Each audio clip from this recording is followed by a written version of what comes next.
La congregación sigue reconociendo a Nazón Joaquín como el apóstol de Jesucristo y lo mantiene como su máxima autoridad espiritual. Ahora escuchemos lo que dijo Uziel Mora, un fiel de la Luz del Mundo que arribó desde días antes al estado para asistir a esta celebración. La separación física, ahora sí que la autoridad que está en el apóstol de Jesucristo, pues ahora sí que esa sí no tiene fronteras.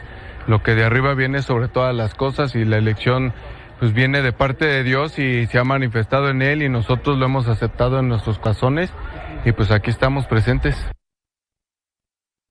Y precisamente para abordar este tema, saludo con gusto a Óscar de los Reyes Heredia, profesor del Tecnológico de Monterrey, quien, pues nos va a compartir algunas de las interpretaciones e investigaciones sobre este tema. Profesor, buenos días, muchas gracias por atender a Milenio Noticias.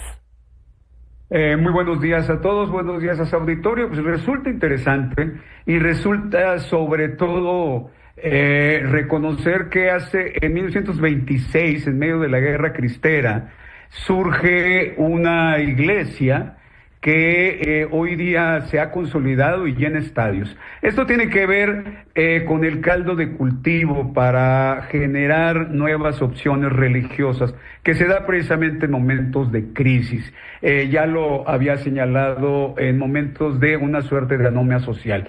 Pero vamos directamente al caso de la Luz del Mundo. A mí me parece que hay una suerte como de disonancia cognitiva para explicar por qué la gente, por qué las personas, por qué los creyentes siguen precisamente fieles a la iglesia. Y esto ya lo ha documentado Festinger, porque tiene dos alternativas frente al escándalo, frente a la crisis que está viviendo.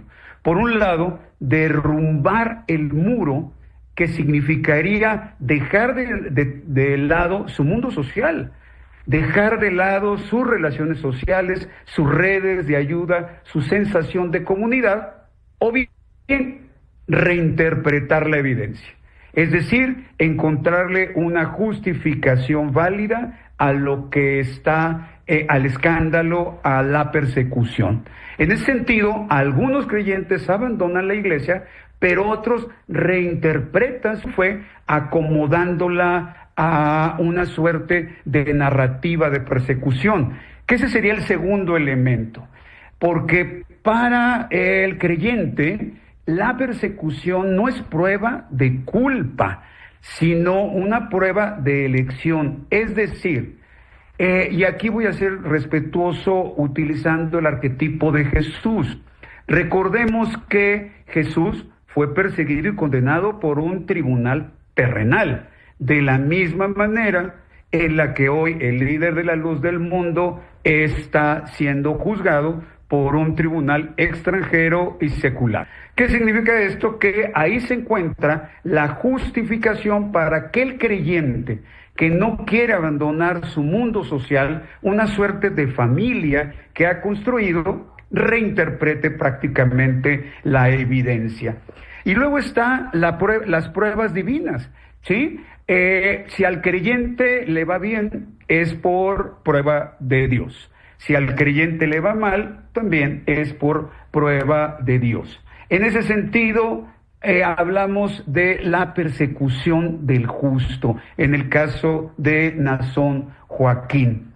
Esto ya en algún momento Weber le habló como la teodicea, en donde se justifica la persecución del justo como una prueba divina. Y por último tenemos otro elemento que es la autoridad carismática.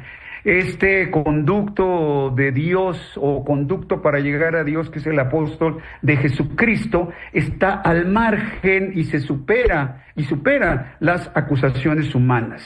En ese sentido, el creyente, por supuesto que sigue precisamente en ese mundo social, en esa suerte de comunidad, justificando precisamente con todos estos argumentos la persecución del líder. Yo lo podría englobar en todos esos elementos y si gusta ya los vamos desarrollando en este sentido.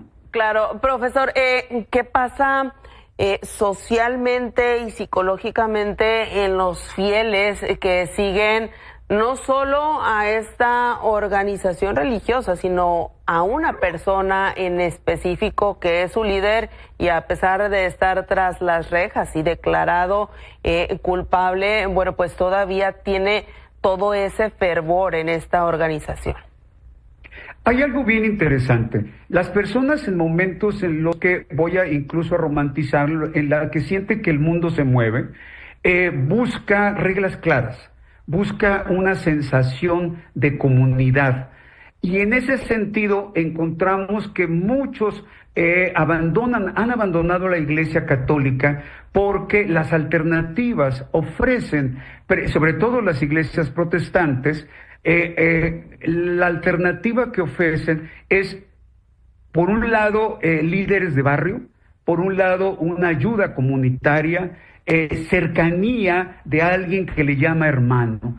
En ese sentido, las personas evidentemente abandonan a una institución como la Iglesia Católica y se acercan a una nueva oportunidad para poder orientar su fe. Es decir, prefieren frente al escándalo en algún momento seguir y reinterpretar la evidencia a su conveniencia porque para ellos es peligroso y es duro abandonar el mundo que han construido en comunidad. Muy bien, ahora, ¿cuál es el punto de quiebre entre una comunidad religiosa que pues se aferra a la fe y otra que pues no va con los hechos que están comprobados, que están investigados? ¿Cuál es ese punto y cuál es lo que define a estas personas? Porque incluso van llevando a nuevas generaciones a estas organizaciones religiosas. Para ellos las acusaciones, para ellos el juicio mismo es una prueba de Dios. Implicaría la persecución, como lo señalé anteriormente, la persecución del justo, dada la autoridad carismática que ejerce Nazón Joaquín sobre los creyentes. Es decir, hay una suerte de reinterpretación de la evidencia que llega a partir de los medios de información, de los medios de comunicación, para justificar su permanencia en la iglesia, porque no quieren perder, porque perderían mucho, perderían su sentido básicamente de pertenencia a una comunidad y en muchos lados una red de ayuda que han tejido durante años. Entonces, esa necesidad de pertenencia a ese mundo construido con base en la fe hace que le encuentren justificación a lo que se les está planteando como evidencia. ¿Podría ser entonces que esta comunidad no vea como un delito lo que pues ya fue juzgado en Estados Unidos a manera de justificar a su líder? No lo ve así, lo ve como prueba de Dios, lo ve como una prueba divina para fortalecer la fe. Es la prueba que envía Dios. Según el pensamiento de esta comunidad, es la prueba que envía Dios precisamente para ratificar o fortalecer la fe. Así se construye esa narrativa y, por supuesto, los líderes que están ahora mismo manteniendo esa suerte de creencia, esa suerte de orientación o de justificación de la evidencia, están trabajando en ello. Ahora, ¿cómo puede una comunidad distinguir entre esta narrativa de persecución a un hecho real? ¿Cómo impacta esto en una sociedad, no solo de un estado, sino es una organización que se extiende a nivel mundial? Correcto. En este sentido, creo que hay dos argumentos que utilizan los fieles para justificar. O bien existen pruebas, ¿sí?, de la comisión de delitos y esta es una prueba de fe. Recordemos las tentaciones de Cristo, por ejemplo. O bien, para algunos, la mayoría, estas son acusaciones infundadas de un poder terrenal, de un poder hegemónico que no tiene nada que ver con la misión divina del apóstol de Jesucristo. Lo pongo así. ¿Se vuelve más fuerte una figura, un líder con estos hechos y las interpretaciones que tienen sus fieles seguidores? Puede resultar así porque hay este sentido de comunidad ha hecho posible que la comunidad religiosa de la luz del mundo pueda enfrentar las crisis que incluso México ha vivido. Podemos hablar de crisis económicas, de la violencia desatada, entre otras cosas.